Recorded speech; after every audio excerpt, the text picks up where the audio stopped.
E aí, gente boa? Hoje é terça-feira, 9 de junho de 2020.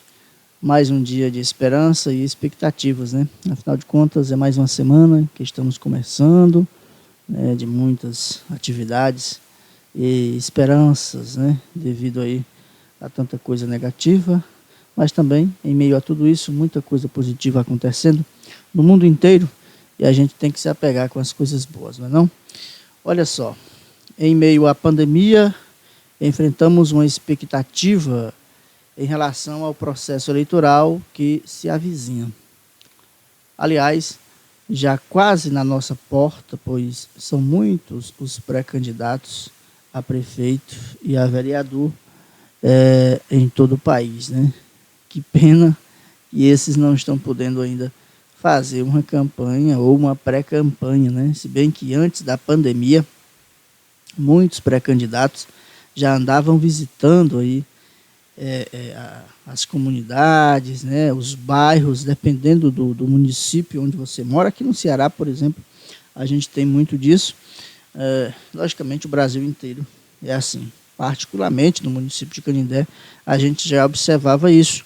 Porém, depois de todo esse tempo, né, da pandemia ou do período de pandemia, a gente viu que houve uma interrupção, um cancelamento nisso tudo, né, em relação à pré-campanha. Nós não temos aí uma pré-campanha efetiva como a exemplo de outros anos.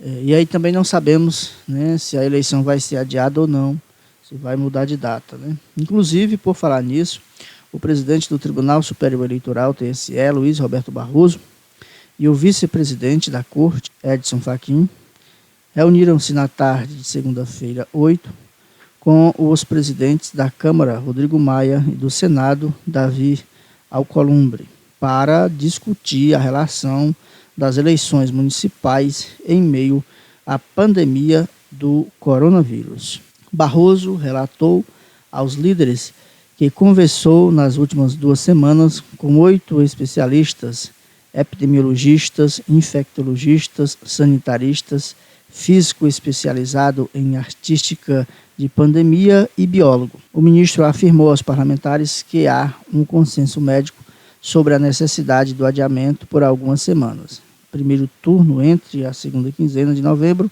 e o começo de dezembro. Barroso deixou claro, porém, que a definição da data é uma decisão política. A Prefeitura de Canindé instalou totens com pedal que libera álcool em gel em alguns locais públicos. Segundo o governo municipal, o objetivo é facilitar a higiene e a segurança de usuários e servidores para evitar a contaminação da Covid-19. A Secretaria Municipal de Segurança e Trânsito, através do Demutran, começou a utilizar os novos cavaletes e cones barris. Os equipamentos foram adquiridos recentemente para melhorar a sinalização da malha viária na cidade de Canindé.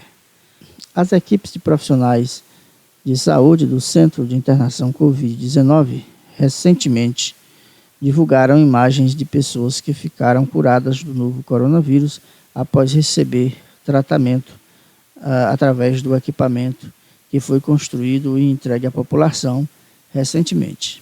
Uma boa expectativa e esperança para quem está com a doença. A Força Tática da Polícia Militar da 1ª Companhia do 4º Batalhão em Canindé, em uma ação realizada na manhã de segunda-feira, 8, recuperou um transformador de energia que havia sido furtado na zona rural de Canindé. Após receber informações acerca de um furto de um transformador de energia elétrica na localidade de Guia, nas proximidades do distrito de Targinos, zona rural de Canindé, a equipe localizou o motorista e o carro que teria levado o material furtado. Segundo a PM, um homem de 30 anos confessou o crime e disse que havia deixado o equipamento no bairro Parque Santa Rosa, em Fortaleza. Os policiais então se deslocaram até o endereço informado e conseguiram recuperar o transformador e outros objetos também furtados. O procedimento foi encaminhado para a delegacia do município de Quixadá. O autor do fato foi autuado em flagrante pelo crime de furto qualificado. O equipamento recuperado, que pesa em torno de 2 toneladas, também foi apresentado na delegacia de Quixadá. O veículo utilizado no crime também foi apreendido. Manifestantes se reuniram em vários estados do país no último domingo, dia 7, em um protesto contra o presidente Jair Bolsonaro sem partido, contra o racismo e o fascismo e a favor da democracia, com manifestações inclusive em Fortaleza, capital do Ceará. Em Canindé não houve grandes manifestações, mas alguns diretores do Sindicato dos Trabalhadores Rurais pousaram para fotografia com cartazes que dizia, abre aspas, fora Bolsonaro, fecha aspas. Na ocasião, também foi exibido um cartaz da CUT. As fotos foram tiradas em várias partes da cidade. A Prefeitura de Canindé decretou luto oficial por 3 dias no município pelo falecimento do ex-vereador Germano Ferreira Uchoa, de 75 anos. O ex-parlamentar morreu na segunda-feira, vítima de ataque cardíaco fulminante. Germano também é pai do ex-vereador Pedro Mirialdo. É mais uma perda, né, em relação a políticos aqui em Canindé.